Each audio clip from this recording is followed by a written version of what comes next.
ሰላም ውድ አድማጮቻችን፣ ትናንት እንግዲህ ባልተጠበቀ ሁኔታ የዴቪድ ኦርንስቴንን ቦምብ ሰምተናል አይደለም? የኤንዞ ማሬስካ የፔፕ ጋርዲዮላ ተተኪ በመሆን ወደ ማንቸስተር ሲቲ ሊያቀኑ እንደሚችሉና የማንቸስተር ሲቲ አዳዲስ አሰልጣኞችን ፍለጋ ወቅት የኤንዞ ማሬስካ የመጀመሪያው ተመራጩ አሰልጣኝ እንደሆኑ መረጃዎቹ ያሳያሉ። ከቸልሲ ጋር የገቡበት ሰጣ ገባ፣ በተለይ ደግሞ የቸልሲ ዳይሬክተሮች የነ ስታንሊና ሊስቱዋርት ጉዳይ ኤንዞ ማሬስካን ወደ ማንቸስተር ሲቲ እየገፋው ነው ማለት እንችል ይሆን? እንግዲህ ቸልሲ ጥሩ ዜና አይደለም። ነገር ግን በጣም በሚያሳዝን ሁኔታ ቸልሲና ኤንዞ ማሬስካ እየተያያዙ ካሉበት ይልቅ ኤንዞ ማሬስካ ወደ ቀድሞ ክለባቸው ማንቸስተር ሲቲ በዋና አሰልጣኝነት ሊያቀኑ ነው የሚሉ መረጃዎችን እያየው ነው። ወደ አድማጮቻችን እንዴት ታዩታላችሁ? እናንተ የእናንተን አስተያየት እስኪ ያስቀምጡልኝ። በቀጥታ ወደ መረጃዎቹ እናቅና። እንግዲህ ፔፕ ጋርዲዮላን ስናስብ ብዙዎቻችን የሚመጣው ያ በማንቸስተር ሲቲ ቤት በተለይ ለእንግሊዝ ፕሪሚየር ሊግ ለሚከታተሉ ሰዎች ያመጣው ከፍተኛ የሆነ የበላይነት ነው። ከፔፕ በፊት ፕሪሚየር ሊጉ በአርሰን ዌንገር፣ በጆዜ ሞሪኒዮ እና እንዲሁም ደግሞ በሰር አሌክስ ፈርጉሰን ነበር የሚታወቀው። የፔፕ መምጣትን ተከትሎ ግብ ጠባቂዎች በእግራቸው መጫወት እንዲጀምሩ፣ በ7 ዓመታት 6 የእንግሊዝ ፕሪሚየር ሊግ ማሳካት እንዲቻል፣ 4 በተከታታይ የእንግሊዝ ፕሪሚየር ሊግ ዋንጫን ማሸነፍ እንደሚቻል፣ የቻምፒዮንስ ሊግ ዋንጫን ለማንቸስተር ሲቲ በማምጣት በዓለም ላይ ካሉ ምርጥ ቡድኖች ውስጥ ማንቸስተር ሲቲን እንዲመዘገብ አድርጎታል። የማንቸስተር ሲቲ ደጋፊ ሆናችሁም አልሆናችሁም አብራሞቪች በቸልሲ ቤት ያመጣው ለውጥ ፔፕ ጋርዲዮላ ደግሞ በማንቸስተር ሲቲ ቤት ከፍተኛ የሆነ ለውጥን አመጣዋል። በተለይ ደግሞ በአብራሞቪች በቸልሲ ቤት ያላሳካውን ለረጅም ዓመታት የእንግሊዝ ፕሪሚየር ሊግን የመቆጣጠር ሂደቱን አሳይቷል። አስገራሚ አሰልጣኝ እንደሆነ ይታወቃል። ታዲያ ፔፕ አምና የኮንትራት እንደፈረመ ይታወቃል። የ2 ዓመት ከግማሽ ኮንትራት፣ ነገር ግን 1 ዓመት በሱ ፍቃድ ላይ ተመረኮዘ ነው የሚሆነው። ታዲያ ፔፕ በቤተሰቦቹ ጋር ግጭት ላይ እንደነበር ይታወቃል። ከሚስቱ ጋር ተፋቶ እንደነበር፣ ነገር ግን የመጨረሻ ድል ለማድረግ እንደገና ያላቸውን ግንኙነት መልሰዋል እና ፔፕ በዚህ ዓመት መጨረሻ ላይ የመልቀቅ እድል ሊኖረው ይችላል የሚሉ መረጃዎች ይወጡ ይገኛሉ። ታዲያ ፔፕ እረፍትን በመውሰድ የሀገራት አንዳንድ ቡድኖችን ይዞ ማሰልጠን እንዲሁም ለቤተሰቦቹ ጊዜ ለመስጠት እንደሚፈልግ መረጃዎቹ ያሳያሉና ፔፕ ጋርዲዮላን ታዲያ ማን ይተካዋል ተብሎ ሲታሰብ ደግሞ አንዱ ፔፕ ራሱ ቀጣዩን የሚተካውን ሰው መምረጥ ይጠበቅበታል። ሲቲ አዲስ አብዮትን እያመጣ ነው አይደል? የነ ቴኪ በገርስቲያን ጊዜ አልፎ የነ ሁጎ ቬና መጥቷል ከስፖርቲንግ እንግሊዝ እንደ ስፖርቲንግ ዳይሬክተር። ታዲያ የዚህ ሁሉ ኃላፊ የሚሆን ደግሞ የተሻለ የተመረጠ አሰልጣኝ ይፈልጋሉና አንዱ ኤንዞ ማሬስካ ናቸው ብለው ያምናሉ። እንግዲህ ፔፕ በማንቸስተር ሲቲ ቤት ብዙ ሰዎችን አሳይቶናል። ማይክል አርቴታን በምክትል አሰልጣኝነት አይደለም፣ አሁን በቡድኑ ውስጥ ምክትል አሰልጣኝ ሆኖ ያሉት ራሱ ፔፕ ላይንደርስና እንዲሁም ደግሞ ኮሎቱሬን ማንሳት ይቻላል። ማይክል አርቴታ፣ ኤንዞ ማሬስካ የሱ ቅጥቅጥ ናቸው። ፋብሪጋዝ በአንድ ወቅት የሱ ተጫዋች እንደነበር መረሳት የለበትም። ቪሰንት ካምፓኒ፣ ዣቪ አሎንሶም ሆነ ዣቪ ኤርናንዴዝን ማንሳት ይቻላል። እነዚህ ሁሉ ስታያቸው የፔፕ ተጽዕኖ ውጤቶች ናቸው። በአንድ ወቅት ወይም በሌላ አጋጣሚ ፔፕ ጋር አብረው ሰርተዋል። ታዲያ ፔፕ ደግሞ የእሱን አጨዋወት ስታይል በሚያውቁ ሰዎችን መተካትን ይፈልጋልና ኤንዞ ማሬስካን ደግሞ ባለፈው ጊዜ በእንግሊዝ ፕሪሚየር ሊግ ካሉ ምርጥ አሰልጣኞች ውስጥ አንዱ ኤንዞ ማሬስካ ነው የሚል አድናቆቱን ሰጥቷል። ታዲያ የሲቲ አብዮት አዳዲስ ሰዎችን እነ ሬንደርሰን፣ ቸርኪን፣ ሃላንድን ይዞ እየመጣ ይገኛልና ለዚህ ደግሞ ትክክለኛው ብሎ ያሰቡት ኤንዞ ማሬስካን ማምጣት ነው። ቸልሲ ቤት ስንሄድ ደግሞ ቸልሲ የሲቲ ቢ ቡድን ይመስላል እስከሚባል የቸልሲ አካዳሚ ዳይሬክተሮች ኃላፊ የነበረውን ጆን ሺልደን፣ መልማዮች የነበሩትን ብዙዎቹን ከሲቲ አካዳሚ ወስዷል። ተጫዋቾች እንኳን ብናይ በጣም ብዙዎቹን ማንሳት ይቻላል። ሊያም ዴላፕ አንዱ ነው። ላቪያ፣ ኮል ፓልመር የተሳካላቸው እንዲሁም ደግሞ ሌሎችን መጥራት ባይኖ ጊተንስን ጨምሮ ከሲቲ አካዳሚ የወጡ በቸልሲ ቤት ምርጥ ብቃታቸውን ያሳዩ ተጫዋቾች ናቸው።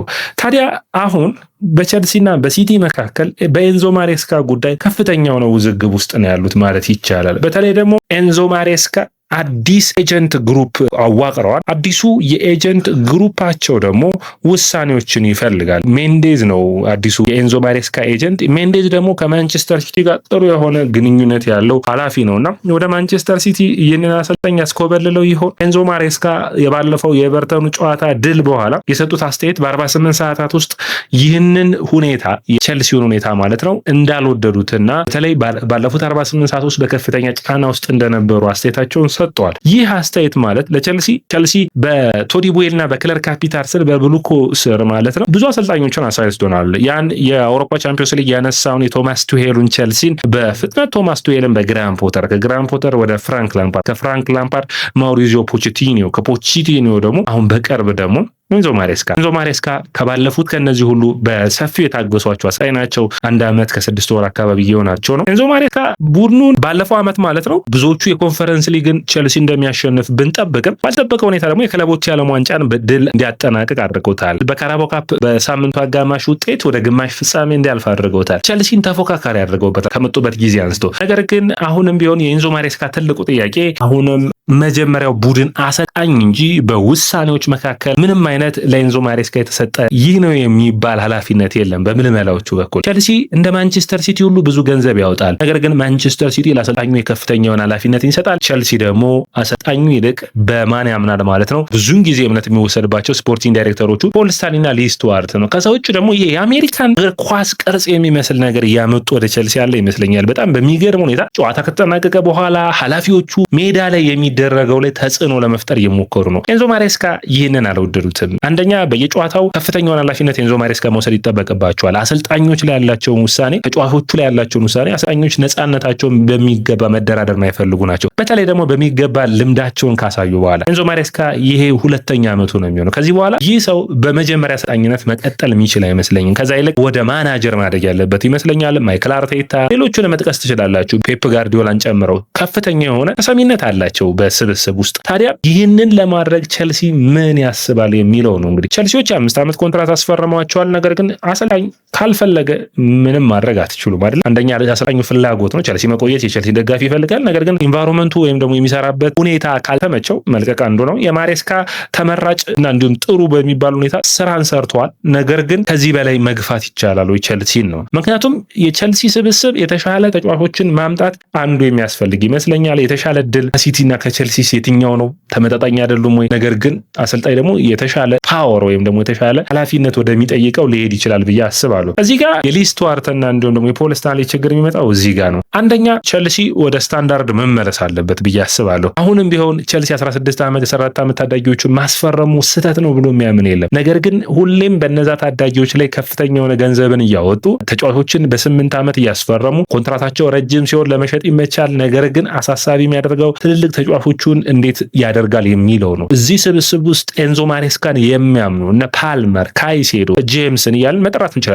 ኩኩሬላን በጣም ጥሩ ለውጥ ያመጡ ተጫዋቾች አሉ በማሬስካ ስር በጣም ብዙዎቹን ማንሳት የሚቻሉ። እነዚህ ተጫዋቾች ታዲያ ጥሩ ብቃታቸውን ሲያመጡ ኤንዞ ማሬስካ ደግሞ በሚገባ ፓወራቸውን መጠቀም የማይችሉ ከሆነ እነዚህን ተጫዋቾች ወደ ሌላ ከፍታ ቼልሲን በእንግሊዝ ፕሪሚየር ሊግ በአውሮፓ ቻምፒዮንስ ሊግ ላይ የሚሳተፍ ስብስብ ማድረግ የሚጠበቅባቸው ይሆናል። ትልቁ እዚህ ጋር መወያየት የሚጠበቀው ማንቸስተር ሲቲ ያቀረበው ነገር አለ፣ ቼልሲ የሚያውቀው ነገር አለ። ከዛ ውጭ ኤንዞ ማሬስካን በማን መተካት ይቻላል? ቼልሲ እንኳን ኤንዞ ማሬስካን ለመተካት ቢፈልግ አንደኛ ትልቁ ችግር በእኔ የሚመስለኝ ለቼልሲ ኤንዞ ማሬስካን መተካት እንደ አዲስ 1 ዓመት 2 ዓመት ልምድ ቡድን ውስጥ መስራት ይጠበቅበታል። ዋንጫ ከማለት በፊት የሚመጣው አሰልጣኝ እንደመጣው ዋንጫ የማያመጣበት ጊዜ አይደለም ወይ? ያ የአብራሞቪች ጊዜ አይደለም። ውድ አድማጮቻችን አንዳንድ አሰልጣኞችን በየአመቱ እየቀየር ዋንጫ የምታመጣበት ጊዜ አሁን እንደዛ አይመስለኝም። ሁሉም ቡድን በሚገባ በፕሮጀክት በሚገባ እየሰራ እያሳዩን ስላሉ ወይም ደግሞ ስብስቡ ጠንካራ መሆን አለበት። ክሎፕ ጥሎት እንደሄደ አርነ ስሎት በቀላሉ ዋንጫ እንዳነሱበት እነማን አሰልጣኛሉ? እንግዲህ ኦሊቨር ግላስነር፣ ኡናይ ኤምሬ አይነት ነው። በኔታ ግላስነር፣ ኡናይ ኤምሬ ለቼልሲ የሚመጥኑ አይደሉም። ቼልሲ የማይመጥኑ ከሆነስ አዳዲስ አዳጊ አሰልጣኞችን ማምጣት ፊሊፔ ሉዊዝ ጥሩ የሆነ ፍላሚንጎ አሰልጣኝ የነበረው ማለት ነው።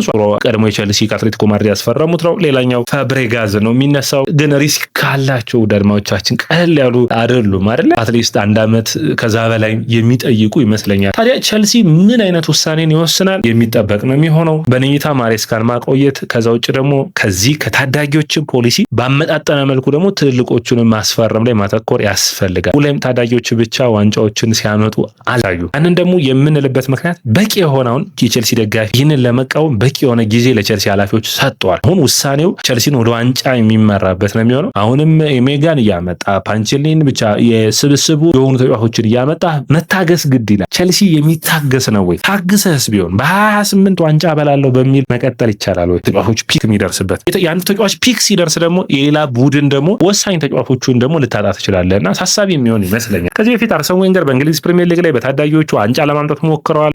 እንግዲህ በጣም ብዙ ጊዜ ሰዎች የሚወስዱት የአያክስን የማንቸስተር ዩናይትድ ነገር ግን እነዛ ስብስቦች ልምድ ያላቸው ተጫዋቾች አብረው ስብስብ ውስጥ እንደነበሩና የሆነ ያክል ደግሞ በጣም ታዳጊዎች እንደነበሩ መታሰብ ይጠበቅበታል። ደርማቻችን ይህ የያ ስፖርት ነው። የያ ስፖርትን ላይክ፣ ሼር፣ ኮሜንት፣ ሰብስክራይብ ማድረጋችሁን አትርሱ።